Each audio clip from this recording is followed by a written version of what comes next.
కృపాంజలి కార్యక్రమానికి ప్రేమతో మేము ఆహ్వానిస్తున్నాం. జీవిత పాఠశాల అనే ఈ అంశంలో మనం యోసేపు గారి జీవితాన్ని అధ్యయనం చేస్తూ వస్తున్నాం. 17 సంవత్సరాల వయసులో అమ్మివేయబడిన ఆయన పరిశోధించబడిన వాడుగా కనపడతాడు. బైబిల్ గ్రంథంలో యోసేపు పరిశోధించబడినట్టు 105వ కీర్తనలో రాసుంటే, యెషయా గ్రంథంలో ప్రభు పరిశోధించబడిన రాయిగా చెప్పబడతాడు. పరిశోధన అనేది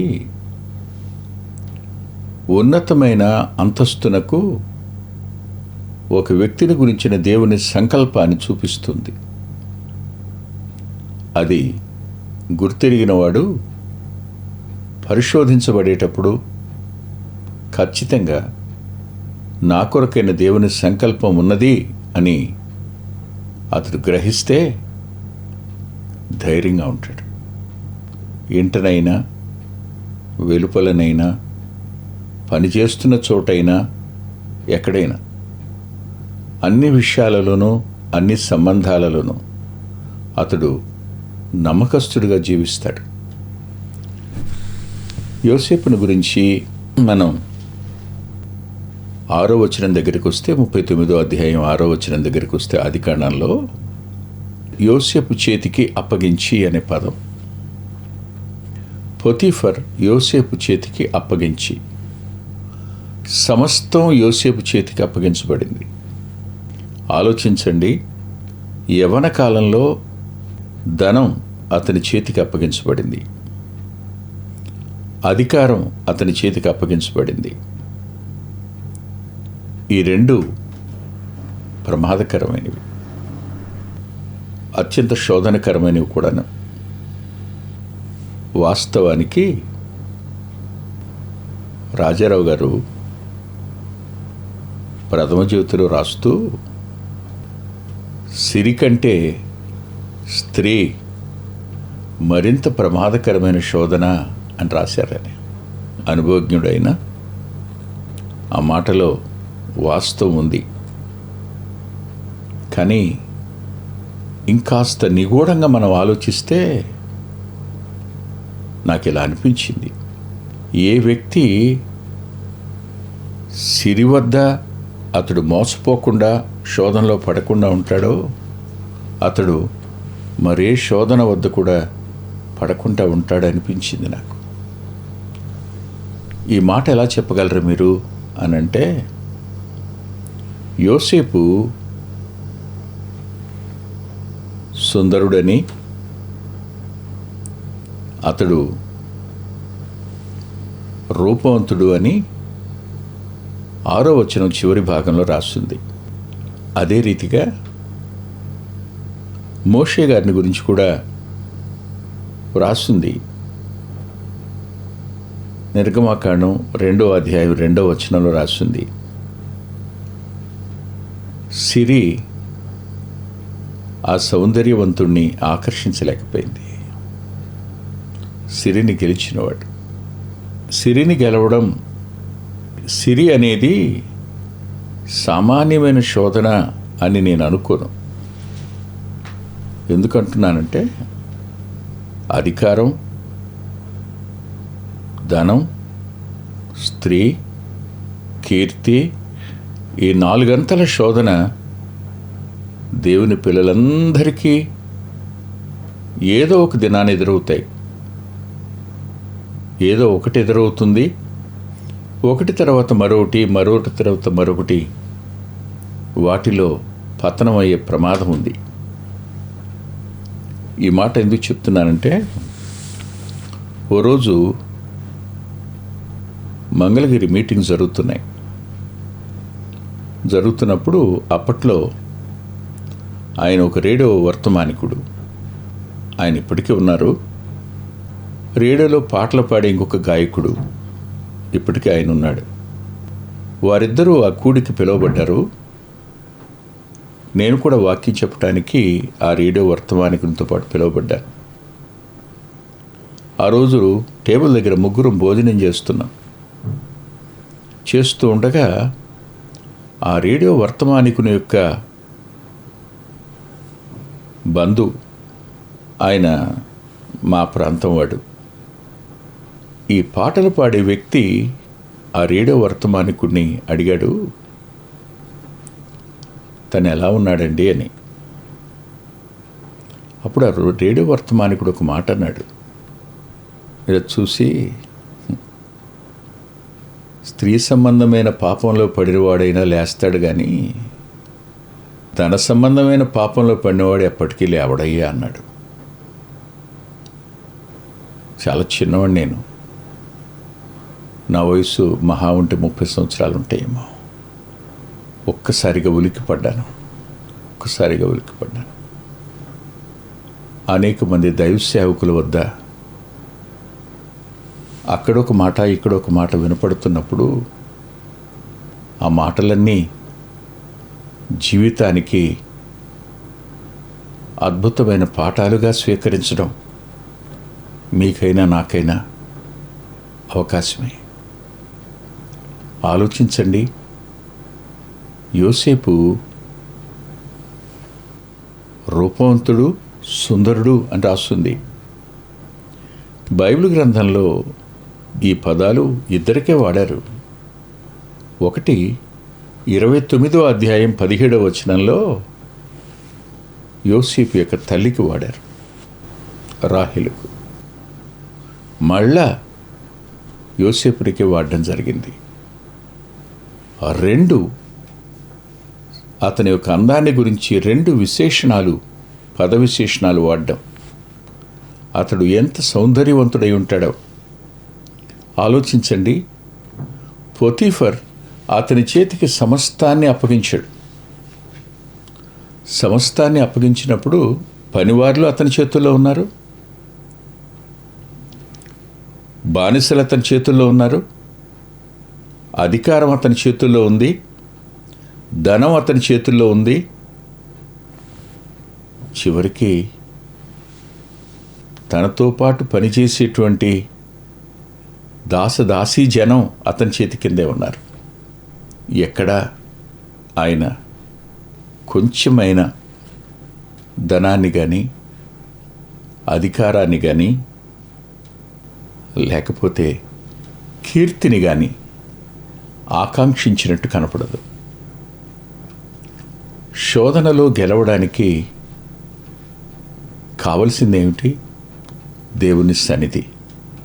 39వ అధ్యాయంలో పదే పదే రాయబడిన మాట, యెహోవా అతనికి తోడయుండెను గనుక. యెహోవా అతనికి తోడయుండెను గనుక. ఈ పదం చిన్నది కాదండి, చాలా పెద్ద పదం. దేవుడు తోడుగా ఉండడం అనేది, దేవుడు తోడుగా లేని సౌందర్యం కానీ, దేవుడు తోడుగా లేని జ్ఞానం కానీ, దేవుడు తోడుగా లేని అధికారం కానీ నిలిచేది కాదు. అది దేవునికి మహిమ తెచ్చేది అంతకంటే కాదు. సౌలుకు అధికారం ఉంది, కానీ దేవుని యొక్క సన్నిధిని కోల్పోయాడు. సొలొమోనుకు జ్ఞానం ఉంది, కానీ ఆయన దేవుని యొక్క సన్నిధిని కోల్పోయాడు. ఆలోచించండి, ఏ వ్యక్తి అయినా, ఎంత సౌందర్యవంతుడైనా అవసరమైంది ఏమిటి? దేవుని సన్నిధి. దేవుడు ఎవరితో ఉంటాడు? ఎవరు యథార్థవంతులో, ఎవరు నమ్మకస్తులో అలాంటి వారితో ఆయన ఉంటాడు. వారిని విడిచి ఉండలేడు. అనేకసార్లు నేను సహవాసాల్లో చెప్తుంటాను, మీరు ఐక్యతను పోగొట్టుకోకండి, ప్రేమను పోగొట్టుకోకండి. మీరు ఐక్యత, ప్రేమ, నమ్మకత్వం వీటిని కలిగి ఉంటే దేవుడు ఎన్నడూ మిమ్మల్ని విడిచి ఉండడు అని చెప్తుంటాను. వాస్తవమే ఇది. ఆలోచించేయండి ఒకసారి. యోసేపు సుందరుడు, రూపవంతుడు. మోషే దివ్య సుందరుడు అని రాస్తుంది. దావీదు సుందరుడనే రాస్తుంది. సమూయేలు మొదటి గ్రంథం 16వ అధ్యాయం 12వ వచనంలో. అబ్షాలోము సౌందర్యవంతుడని సమూయేలు 2వ గ్రంథం 14వ అధ్యాయం 25వ వచనం రాస్తుంది. ఆదోనియా సౌందర్యవంతుడని రాజులు మొదటి గ్రంథం 1వ అధ్యాయం 6వ వచనంలో రాస్తుంది. వీళ్ళందరూ సౌందర్యవంతుల జాబితాలో ఉన్నారు. ఆలోచించండి. ప్రతి వ్యక్తి తనకు తాను అందంగానే ఉన్నాను అని అనుకుంటాడు. నేను అందంగా లేను అని ఏ వ్యక్తి అనుకోడు. నేను ఇదివరకు కూడా చెప్పాను, భూమి మీద అబద్ధం ఆడే వస్తువు ఏదైనా ఉంది అంటే అర్థమే. ప్రతివానితో అది అబద్ధం ఆడుతుందని కాదు నా అభిప్రాయం. అద్దంలో చూసి ప్రతివాడు నేను బాగున్నాను అనుకుంటాడంతే. కానీ నిజంగా ఎదటివాడి కంటికి బాగున్నానా, లేకపోతే దేవుని కంటికి బాగున్నానా? ఒక వ్యక్తి చాలా కాలం క్రితం అన్నాడు, మీరు అంత అందంగా ఉన్నట్టు కనపడరు, అందంగా ఉండరు, కానీ స్టేజ్ మీద నిలబడి వాక్యం చెప్తున్నప్పుడు మాత్రం మరి ఏమిటో చాలా బాగున్నట్టు అనిపిస్తుంటారు అన్నాడు. ఆ మాట నేను ఉండబట్టలేక మా అమ్మతో అన్నాను. ఆమె కోపం వచ్చేసింది. కాకి పిల్ల కాకికి ముద్దు కదా. కోపం వచ్చేసి, అతనేం చాలా అందగాడిని అనుకుంటున్నాడు ఏంటి, శోభోడు అంది. అయ్యయ్యో, అనవసరంగా అమ్మతో చెప్పాను కదా, ఆమె కోపం తెప్పించి అనవసరంగా అతను తిట్టించిన వాడిని అయ్యాను కదా అని బాధపడ్డాను. నేను బాగున్నాను అనుకోవడం వేరు, పరలోకం బాగున్నాడు అనడం వేరు.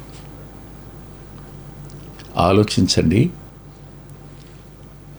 బాహ్య సంబంధమైన సౌందర్యం గురించి మనం మాట్లాడుకుంటున్నాం, కానీ నిజమైన సౌందర్యం అంతరంగ వ్యక్తిత్వం. ఆ వ్యక్తిత్వం యోసేపులో ఉంది, ఆ వ్యక్తిత్వం మోషేలో ఉంది, ఆ వ్యక్తిత్వం దావీదులో ఉంది, ఆ వ్యక్తిత్వం అబ్షాలోములో లేదు, ఆ వ్యక్తిత్వం ఆదోనియాలో లేదు.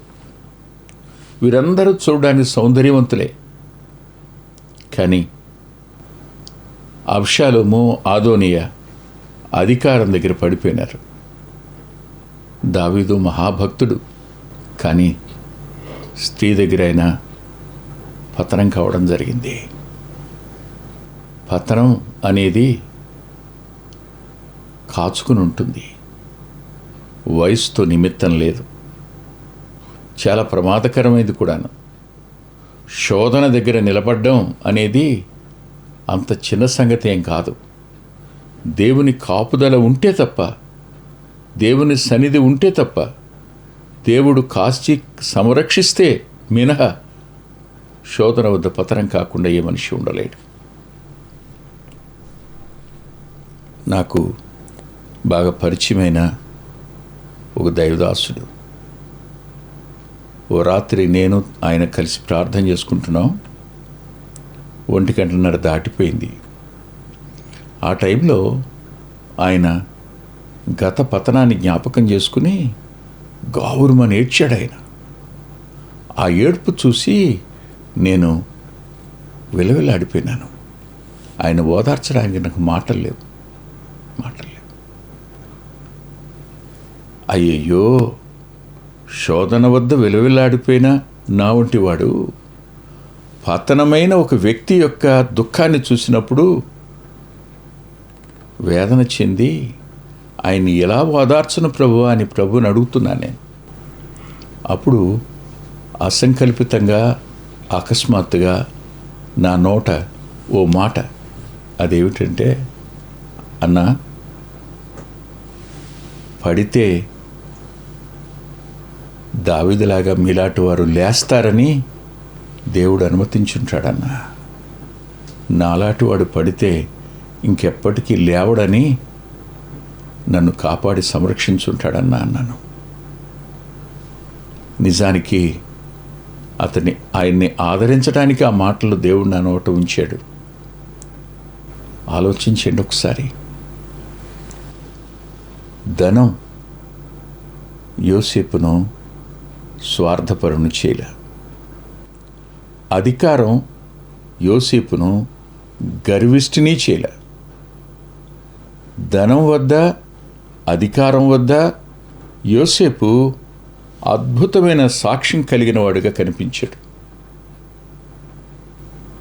చాలామంది కనపడతారు, చాలా నమ్మకస్తులుగా అనిపిస్తారు, కానీ ధనం దగ్గర నమ్మకస్తులు కారు. అంత మాత్రమే కాదు, అధికారం వద్ద కూడా నమ్మకస్తులు కాదు. ఈ రెండిటి వద్ద ఎవరు నమ్మకస్తులుగా ఉండరో వారు స్త్రీ శోధన వద్ద కూడా నమ్మకస్తులుగాను జయించేవారుగాను ఉండడం అనేది అసాధ్యం. ఆలోచించేయండి ఒకసారి. ఈ లేఖనంలో యోసేపును జ్ఞాపకం చేసుకుంటున్నప్పుడు యోసేపు చాలా చిన్న ఇంటి దగ్గర, కొంచెం ఆస్తి దగ్గర, కొంచెం అధికారం దగ్గర కాదు నమ్మకస్తుడు. అతడు రూపవంతుడు, సుందరుడై ఉండి యవ్వన కాలంలో గొప్ప ఆస్తి మీద అధికారిగాను, గొప్ప అధికారం మీద సంపూర్ణమైన ఆధిపత్యం కలిగిన వానిగాను ఆయన ఉన్నాడు. ఈ అందం, ఈ సౌందర్యం ఊహించండి. ఈ ఆస్తి అంతా ఎవరిదో, ఈ ఆస్తికి వారసురాలెవరో, ఈ అధికారానికి వారసురాలెవరో ఆమె కన్ను యోసేపు మీద పడినట్టుగా కనపడుతుంది. నిజంగా ఇది బాధాకరమైన సంగతి. యోసేపు మీద కన్ను వేసి అని. అటు తరువాత అనే పదం 7వ వచనంలో అతని యజమానుని భార్య యోసేపు మీద కన్ను వేస్తే, అందుకని అనేకసార్లు పిల్లల గురించి ప్రార్థన చేసేటప్పుడు లోకం యొక్క కనుదృష్టి నుంచి వారిని తప్పించు నాయనా అని ప్రార్థన చేస్తుంటాను. వారి శీలం చుట్టూ నీ కంచి వేయనాయనా అని ప్రార్థన చేస్తూ ఉంటాను. దేవుడే కాపాడాలి, దేవుడే సంరక్షించాలి. మన శక్తి సామర్థ్యాలు చాలా. యోసేపు సౌందర్యవంతుడు, మోషే సౌందర్యవంతుడు, దావీదు సౌందర్యవంతుడు, అబ్షాలోము సౌందర్యవంతుడే, ఆదోనియా సౌందర్యవంతుడే. కానీ వీరందరికంటే మించిన సౌందర్యం కలిగిన వాడు నా ప్రియరక్షకుడు. ఉపమాన రీతిగా పరమగీతంలో ఆ సంఘ వధువు ఇలా అంటుంది. ఆమెను అడుగుతారు, వేరు ప్రియుని కంటే నీ ప్రియుని విశేషం ఏమిటో చెప్పు అని అడిగినప్పుడు ఆమె వారితో ఓ అద్భుతమైన మాట చెప్తుంది. ఏం చెప్తుంది అంటే, నా ప్రియుడు ధవళవర్ణుడు, రత్నవర్ణుడు. 10,000 మంది పురుషుల్లో అతని గుర్తించవచ్చును. అంటే అర్థం ఏమిటనుకుంటున్నారు? 10,000 మందిలో ఆయన సౌందర్యవంతుడు. 10,000 మందిలో ఆయనతో పోల్చదగిన వ్యక్తిత్వం కలిగిన వాడు ఎవడూ లేడు. 10,000 కాదండి, నా దేవునితో పోల్చగలిగిన వాడు ఎవరూ లేరు. ఆయన సౌందర్యవంతుడు. ఓసారి నా స్నేహితుడు ఇలా అన్నాడు, నేను ప్రభువు అంత అందగాడని అనుకోను, ఒక సామాన్యమైనటువంటి వ్యక్తే అని అనుకుంటాను నేను అన్నాడు. ఆయన అలా అనడంలో ఆయనకున్న అభిప్రాయం వేరు.